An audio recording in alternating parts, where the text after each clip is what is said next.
আজকে কি আমার অবস্থাকে ধরেন। আমি এর আগেও জেল খাচ্ছি, আমি আমলে জেল আমি খাচ্ছি, আমি জেল খাটবো। এটা কোনো কথা হইতে পারে, এটা আইন না। ওরা ক্ষমতাসীন জন্য যা বলবো তাই হইব, ওরা ক্ষমতাসীন জন্য ওদের মশাই হইব। ও তো মবের জনক, এই যে ওই ছেলে আমি আসার পর এখান থেকে দুইজনকে পালাইতে দেখতাম।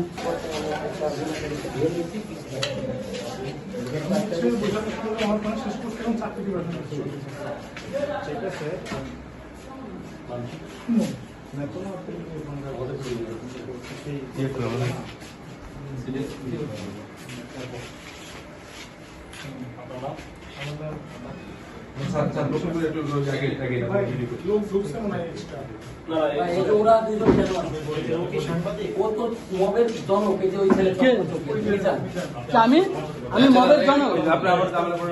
আমরা খুব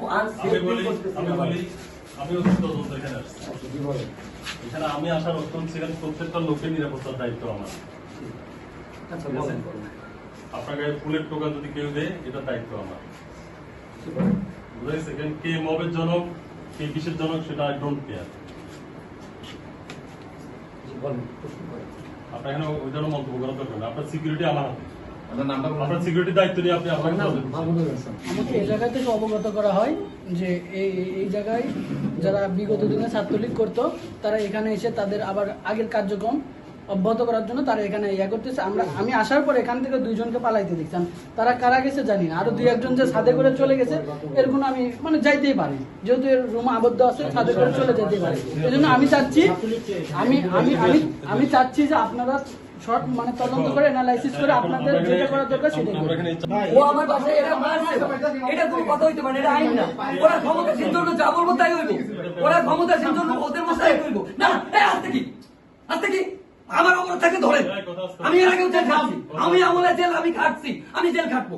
কিন্তু আমার বলছে ওর ফ্যামিলি প্রবলেম, আপনি শুনবেন না কি প্রবলেম?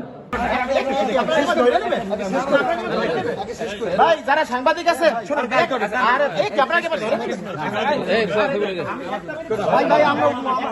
আমি শুধু একটা কথা, আমরা যারা ধরেন ছাত্রলীগ বা অপরাধী তাদেরকে তো আপনারা ভিডিও করতেছেন দয়াপূর্বক, যারা আর কি ধরেন অভিযোগ করছে বা যাদের অভিযোগ তাদেরও তো জনগণের দেখা দরকার, তাদেরও একটু দেখায়েন।